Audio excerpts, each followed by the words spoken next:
You're listening to Later with Mo Kelly on demand from KFI AM 640. It's now time for Nick Poliokini, who's going to tell us what's going on. What's up? How was the 4th? Not that you haven't talked about it, and not that I didn't get text messages. It missed you. I missed you, and that's what I have to say first and foremost is if you did not catch the live broadcast on Friday, I was in Las Vegas celebrating my anniversary, and I was still catching everybody on Instagram Live and everybody that was going on. So I'm so glad that you guys had it. I had an amazing time, and I missed you a lot. In fact, I brought you a present, and I know that you're on this fantastic being a good boy, and I always bring food, and everybody, Carnicia has enjoyed it. And, yeah, I was doing way too much on the weekend. There's food. Yes. Stefan, go out in the. I love you, dude. I just spent 2 hours with you. Yeah, there's food out in the other room, but here is a just for Mo. I've got. I don't know. I feel like I need to be like an influencer, whatever. There is. I brought you. I couldn't bring you cookies and cream because you won't eat it, but I brought you a cookies and cream candle. So give that a sniff. Good. I don't have to eat it. No. It smells pretty good. I don't know if I want my whole house to smell like it, but it smells legit like... I'll let my office smell like it. It gives you the cookies and cream vibe. But anyway, Thank you. Thank you for having me here. Had an absolutely amazing time. Let's get into it for Vegas. And the most exciting thing is the place that we stayed. In fact, talked to Daniel already saying that if we could make Chateau Le Mo move to Vegas for 4th of July next year, this is the venue. Let me just say this. And my wife and I have discussed this. We have not really... further inquired. Sure. But we're looking into maybe do it as a cruise next year. Ooh. Like a weekend cruise, a 2-day turnaround. I will tell you, our 10th anniversary was done. And as much as I loved it and Brian and I had an incredible time, I missed every moment of the last several years we've all spent together. So I am on board with the cruise. I will be the very first person to sign up right now. And that would be a way we could entice listeners as well. Yeah. Absolutely. Open it up. Absolutely. So, without a question. So, if you're watching us on YouTube following Mr. Mo Kelly, you already saw a little tease of what I want to talk about. First, the Skylofts at MGM Grand is where we stayed. Now, if you are one of those people that is not so keen on Vegas and whatever, well, that's too bad. But I didn't drop a dime in a slot machine. I did no type of gambling in any way, shape, or form. I just walked through casino floors. But the Skylofts at MGM Grand is where we were able to stay. Thanks to Chase Ultimate Travel. If you're familiar with the Chase credit card, we have a Sapphire Reserve with them. And so we knocked out some points, and we actually got to go in the whole high roller lifestyle at the MGM Grand, which is at Four Corners at Tropicana and Las Vegas Boulevard. And we're able to be in one of the only 51 suites on the 29th floor, the very top of the hotel, with an incredible view of the fireworks for the 4th of July. So, and it's a one bedroom suite. But the only reason I bring it up is we didn't do anything to do this other than using points for our credit cards. And I know a lot of people play the credit card game and the point game. So it's definitely well worth it. But you can see we had an amazing view of New York across the street and the Cosmopolitan. And if I've lost you because you don't know what I'm talking about, well, I'm really sad and need to go to Vegas. Right. But all those things, so amazing. But we also had so much that we actually talk about here on the show with What's Up with Nick, or this weekend with Nick Poliokini, 15-Minute Foodie. We went to something we talked to a few weeks ago about that's coming up in Chicago and Philadelphia, which will be Netflix houses. There's actually Netflix Bites Restaurant, which is inside of MGM Grand, and we got a special opportunity to try out some of the food, all themed to different episodes of television and movies and film and everything from Netflix properties. About 18 different properties represented. And here's the biggest thing. A lot of times you do these pop-ups and they're not all that exciting. This was delicious. The red bite, green bite, which is probably the most fun, was a wheel that you spun, and it had from Squid Games. It had the, you play red light, green light. It had that, you actually got the statue on your table to play with it. Oh my gosh. And you got to spin a wheel, and you had 3 different sauces to choose from. The green was like an herbaceous, very chill and mellow, kind of a ranch. The yellow was a little bit spicier, and then the red one just kind of knocked your socks off. So it was our own version of red light, green light. But it was great because we really don't get that opportunity. You can check out at Mr. Mo Kelly right now. Daniel's got a little bit of a fly through of what happens for Netflix Bites. It's a beautiful space. Everything is well curated for you to get your Instagram moment in. And the best part of it is it's not crazy breaking the bank pricing. You'd think, oh, this is going to be insane. It's going to be a couple $100 a person. I think Brian and I got out of there about $35 each. What? ridiculous. I can't even get out of like In and Out. That's not in count. Right. I was going to say, it's not counting the cocktails, which they actually had some really awesome mocktails. Because if you know me, I don't drink. Brian does. I'm the, built-in DD. And even the mocktails were really fun. And they were all themed to it. One of the cooler things was something if you follow Love is Blind, they actually had like a blind tasting of some different food items and different cocktails to go along with that series from Netflix. So that's something that's cool. If you're looking for something a little bit closer to home, because we do not have a Netflix Bites or we don't have a Netflix House coming, we've had the pop-ups in the past, you want to go over to the Egyptian Theater in Hollywood, because that is owned and operated by Netflix, and the front store there actually has some really cool vignettes from Wednesday, the TV series, and from Stranger Things, some photo ops, and they always are changing these things out on a regular basis. So I highly recommend checking that here a little bit closer to home. But then also the 4th of July fireworks there, nothing like Chateau Les Mots. I will tell you, you cannot beat that vantage point. Absolutely. Thank you very much. But being able to see them shot off from the top of the Augustus Tower at Caesars on the Strip, also Resorts World. They had it over in Red Rock Canyon. They were all over Plaza in downtown. You can see at Mr. Mo Kelly on YouTube a little glimpse of a friend of mine who was filming, so that you were able to see exactly straight across from what it looked like. But it was great. I mean, it was a smaller, more intimate thing, but we were able to watch it from the 29th floor of the MGM Grand, and that was probably one of the coolest experiences that we've ever had. Truly. We got to check out the Sphere. If you've seen any of the cool things for the Sphere. What does it look like up close? The Sphere is insane up close. And I will have pictures and video for you of inside and outside at This Weekend with Nick and Nick Poliokini on social media. But it's insane how huge it is. Like you can't Is it like stadium size? It makes SoFi look like nothing to me. Okay. And SoFi, you and I know well, is humongous of all of the pro NFL stadiums. And you can kind of see right now the inside of it. It literally is this massive globe that you go in. We saw Postcard from Earth, which is a special, I would say like an IMAX. If you've ever been to an IMAX or maybe the Ruben H. Fleet Center in San Diego, it's that experience. You go in there, it is attuned beautifully, sound and everything else, to be able to really thoroughly enjoy it no matter where you're sitting. So I'm going to say, there's those times where you're like, there's not a bad seat in the house. This genuinely does not have a bad seat in the house. The seats are all set up to move with you. You can have, there's smells, there's smoke, there's water. It's very much the 4D experience. What's really cool, coming up, we're just a few weeks early, but we may be going back. We'll see. The Wizard of Oz has been remastered for the Sphere, so that you're able to actually have a full orchestra that has performed the entire score from the original film. And they have remastered it digitally to be specific to this immersive experience. So you'll be surrounded by Oz. When you have that transition sequence from black and white to color, you experience it physically in person. So absolutely wild. Backstreet Boys are also going to be coming up there here soon. Insomniac, if you're familiar with them, who do a lot of like the Tomorrowland raves and everything else, they have a special partnership coming up. So it's just one of the amazing things that we're able to check out. But I know we got to take a quick break, but I got so much more to fill you in on. Well, let's hurry up and get the break so we get back. You're listening to Later with Mo Kelly on demand from KFI AM 640. Nick Poliokini. What's up with Nick is on to tell us all what he do. Nick Poliokini. What's up with Nick is on with free 99 for you. Nick Poliokini. What's up with Nick is on to give us fun things to do around SoCal. What's up with Nick is on with Mo Kelly and his crew. KFI AM 640. It's Later with Mo Kelly, part 2 of What's Up with Nick Poliokini. Go. Want to do some shout outs really quick to the Momigos in the chat room, because everybody's asking questions and everything else and wishing happy anniversary. Thank you so much. And complimented me on my light. I guess I'm looking unusually good with my ring light. So thank you, Daniel, for that one. But, yeah, pictures don't do the Sphere justice. Unfortunately, I was looking at Monet. It looks like you were hoping that the Wizard of Oz will be coming in its form as I described for the Sphere. It's only made for the Sphere, so it will not be coming to Southern California, even though we have similar theaters here.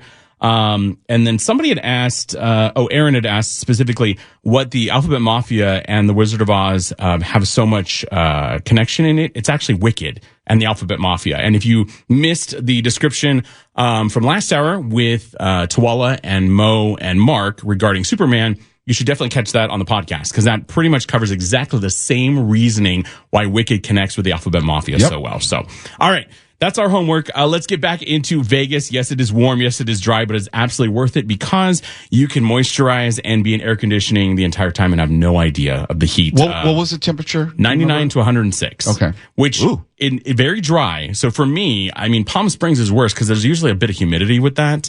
And I'm definitely not going to talk about Florida because that's just too much humidity. How for Nolans, what's the summers like? Miserable. The summers are hot and sweaty. Miserable. Hot and sweaty. Okay. Definitely hot and sweaty. So Vegas is hot and sweaty, but yeah. Anyway, we had took in shows because you go to Vegas, right, to take in shows. We did see Ka by Cirque du Soleil at the MGM Grand, which has been there for over 20 years, which is wild to think that a lot of these resident shows have been there. Cirque du Soleil, which is out of I believe it's Montreal. It's out of French Canada. It has a French Canadian background. Anyway, Ka is at MGM Grand, but you've got O at Bellagio. So many things, absolutely incredible. And they do come regularly. In fact, Echo was just here at Laguna Hills Mall, and you were able to check that out. Unfortunately, that's the last one. And we had in the fall and winter last year, we had Kuza over at the pier in Santa Monica. So they always are coming through. So that's an opportunity that you could be able to catch the show. But Spiegel World is not their competition, but they do a very different job, a much more intimate job of providing burlesque situations. A little bit sexier, a little bit more vivacious, if you will, but still all the artistry in a much more intimate space. We attended Atomic Saloon at the Venetian. Amazing. Absolutely well worth it. They have just opened the Disco, which is a brand new experience. And there's also the Diana Ross attached to that one. Obviously, Diana Ross is the kind of the patron, if you will, patron saint of the restaurant. So that's a really cool opportunity for you to do. We also tried Hakkasan, which is a nightclub out of MGM Grand. We actually went and got a special invitation to do dim sum with them. And it was amazing. Like just to be in a nightclub with all the vibes and all the music. And it was obviously a little bit quieter, but we had dim sum that was delicious. And then what else did we do? Oh, I will say this, and I did not tell this to Daniel, so you don't know all about these details, but we went to the world's largest dispensary for cannabis. Which is world's largest? World's largest. It's like 150,000 square feet. It's called Planet 13. I had to double. It may not be that large. Trust me, there's a lot of embellishment that goes on. But what was very unique and cool about this one, beyond the fact that there were at least 100 bud tenders that were there to walk through and explain things to you. The cooler thing, if you've ever been curious about marijuana, I've never been more educated in my life. A lot of times if you go to a place a little bit closer to home, you're going to get a good deal and you're going to have your bud tender. Yeah, man, that kind of concept. This was not that experience. In fact, Marjorie, funny enough, not related to Bill Handel, but Marjorie, was our bud tender, and she was incredibly knowledgeable and so much information that she was able to figure out what strain you wanted and give you the background and how it would make you feel and everything else. But inside of Planet 13, they actually have a speakeasy that serves you cocktails and food that are infused with THC or CBD. And they're incredible. I have not had a cocktail since 2017 when I quit drinking, but I did have an old fashioned at this event. It tasted identical to the best, most high-end old fashioned. Just had a little bit of a different experience attached to it. So it was incredible. It was absolutely delicious. Had the best time. But I think because I really like to learn a lot about things. I mean, even though I don't drink anymore, I'm still an enophile. I still like wine and learning about wine and everything else that way. I love spirits. I'm still your go-to sommelier if you have questions, or if you need a bartender. I'm really good with mixology. But I just like to be educated. It was so cool to go to a space that had so much knowledge about the different dispensaries and the different operations around the world and who was developing out marijuana and everything to that effect. I had no idea it was all that. Just it feels so much more like we grew up in Southern California, where it's like you just knew the guy down the street and you would just go buy some on the street corner. And now it's such a different business. So that was the incredible time we had in Vegas. To wrap things up a little quick here, I want to do things that are closer to home that are going on for us that have just started. So if you're looking for something this week or this weekend, you've got the Shakespeare, the free Shakespeare in the Park that's been happening. All started back on the 25th of June, runs through the 31st of August. This is a free 99 situation. And there are two different William Shakespeare productions that are being presented.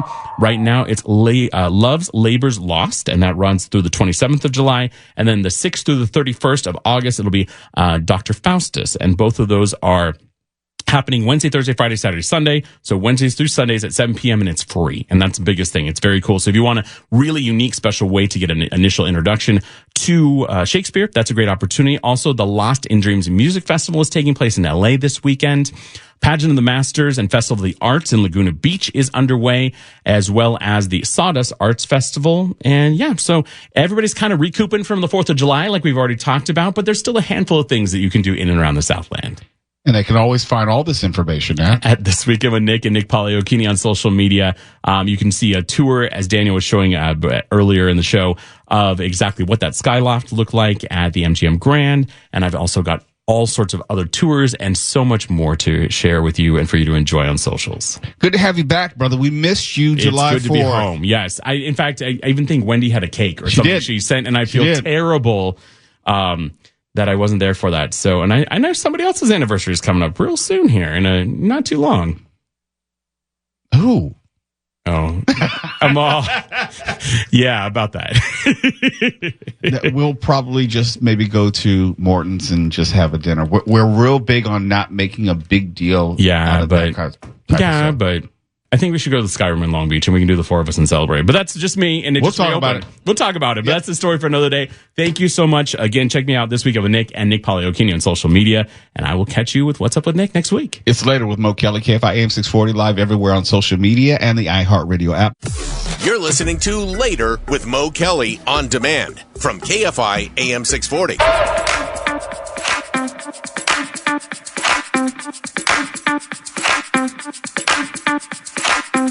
KFI AM 640 is Later with Mo Kelly, live on YouTube, Instagram, Facebook, and the iHeartRadio app. And we often talk about AI. We talk about robotic technology, what happens when it comes together, and it's also merged with sports. China has had its first AI-powered robotic soccer tournament. And it took place rather recently. And I'm not talking about radio-controlled vehicles. I'm not talking about just robots that people control. We're talking about fully autonomous humanoid robots playing soccer. There's zero human intervention. Each team had 3 active humanoid robots plus a substitute playing 2 10-minute halves with a 5-minute break. The robots ran, walked, kicked, and even made real-time decisions using AI and sensors. Cameras, and we're showing it to you right now on YouTube.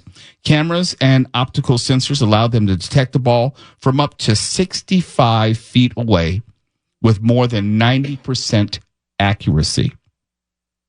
And get this is the thing which really messed me up. They also recognize teammates, field markings, goals, and opponents.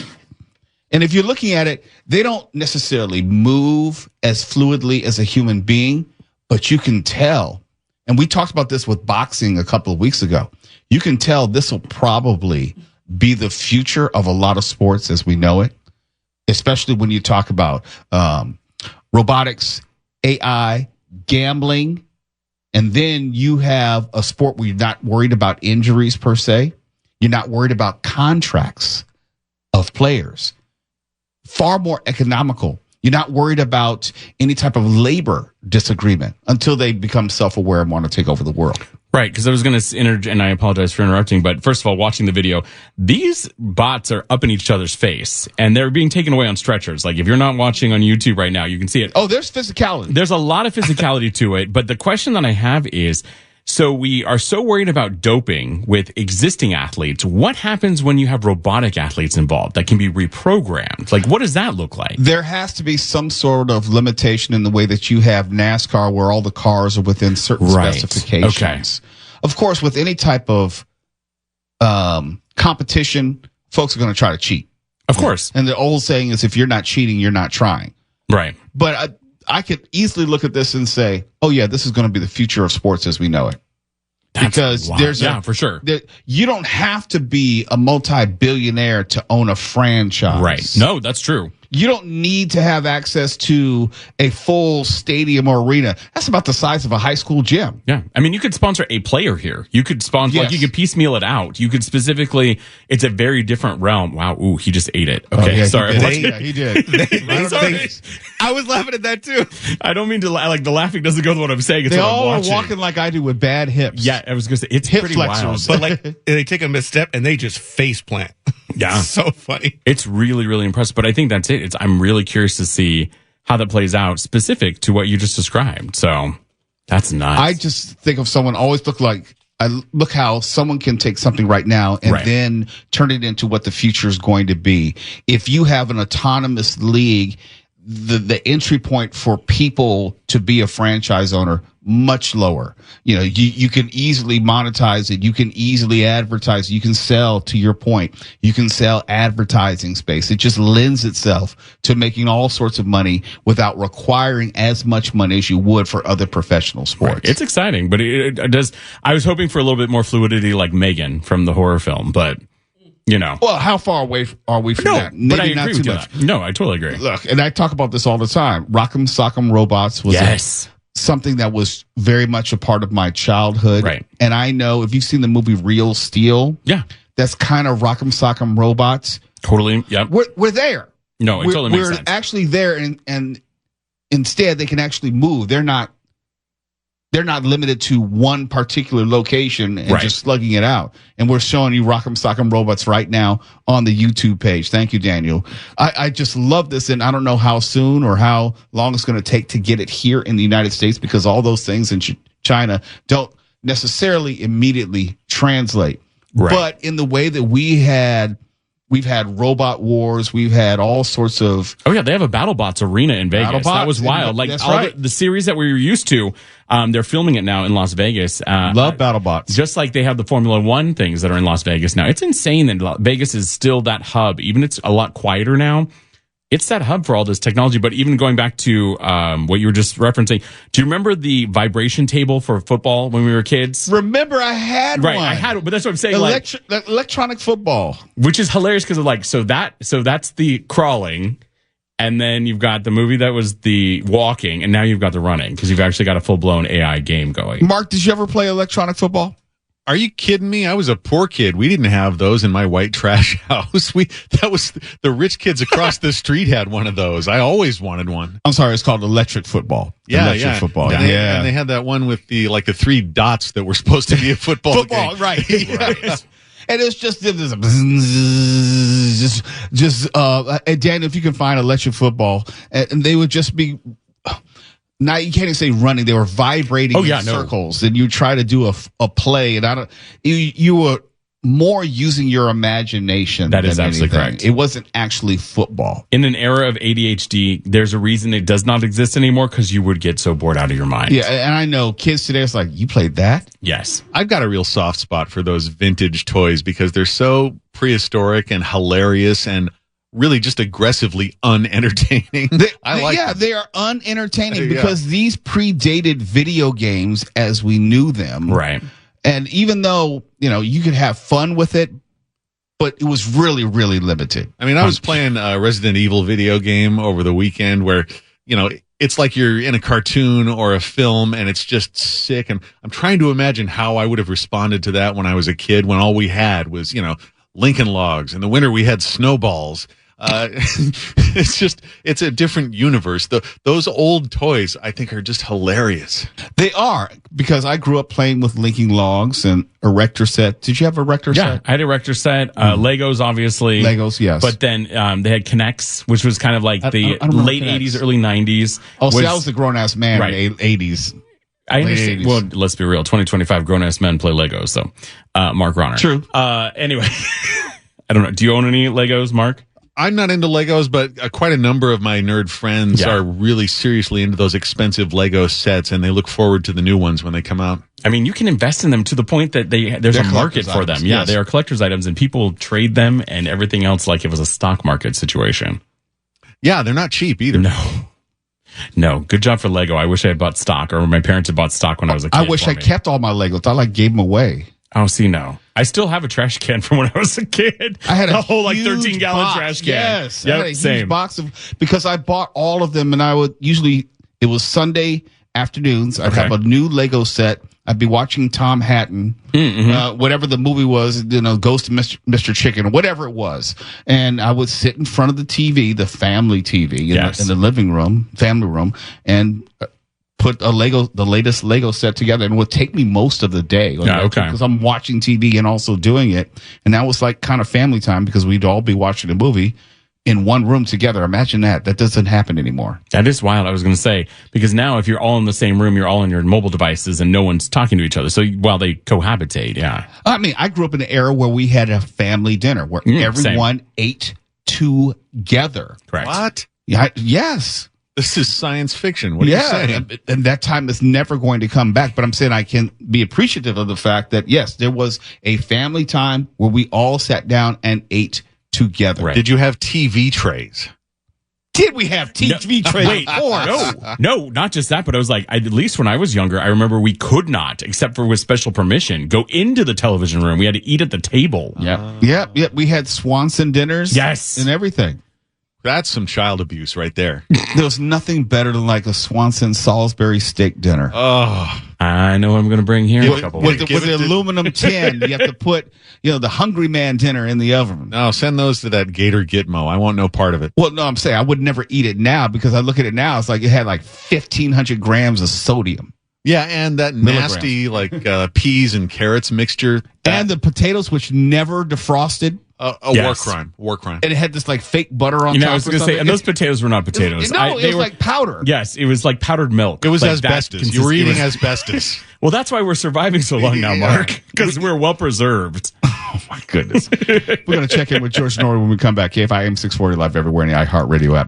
You're listening to Later with Mo Kelly on demand from KFI AM 640. It's Later with Mo Kelly. Coming up in just moments will be Coast to Coast AM with my friend George Norrie, who joins me right now with the preview. Good evening, sir. Hello, Mr. Kelly. How are ya? I'm doing well. Still trying to kind of recuperate from this holiday weekend. Well, keep pushing, my friend. We're going to talk about some folks with criticalhealthnews.com, and then later on, we're going to take a walk on the paranormal side on Coast to Coast. Always enjoy that. Can't wait. And we're doing dreams next week. I'll tell you the day. Please let me know. Thank you so much, George. You got it. And before we get out of here, I want to just circle back real quickly. I know that Superman movie, the conversation surrounding the movie, I don't even have a final thought tonight.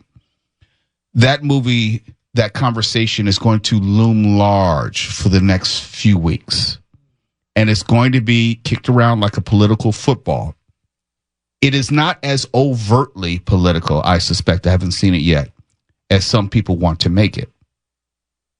But Superman has always had a political theme running through it. Always. And I know we live in a time where everything is outrageous. Everything makes us so angry. Everything is unacceptable. Everything we need to boycott. I know. And I know that the calls have already started for people to boycott this Superman movie. Let me put it like this.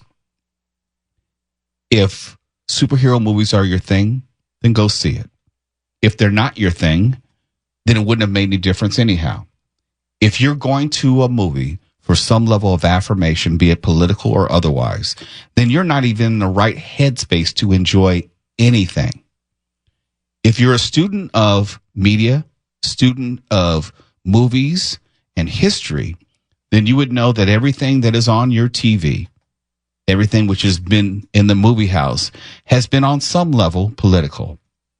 If you grew up watching television in the 1970s and did not know or realize or understand that everything that Norman Lear put on that screen was overtly political, then you just weren't paying attention. If you're a fan of Mel Brooks as a producer or a movie director and didn't know that he was putting his politics, even though making fun of politics many times, in his movies, then you just weren't paying attention, or maybe no one pointed it out to you. If you thought that you were watching a Rocky movie and not looking at something which was abjectly political, then you just weren't paying attention. Now it's just that everyone wants to focus in on the messages found in these movies, but they've always been there. Always been there.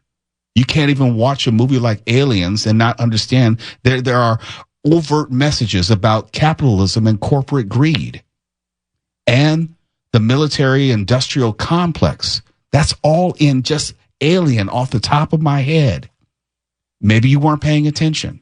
Maybe now you are paying attention and all of a sudden you realize, oh my gosh, there's vegetables with this meal. It's not all fattening. That's what I think it is. They realize, wait a minute, there's some healthy stuff in here too. I didn't pay for healthy stuff. I paid for fast food. And you know what? That's okay. If you cannot separate the two, if you can't separate what the director's intended message was from the enjoyment of a movie, that's a you problem.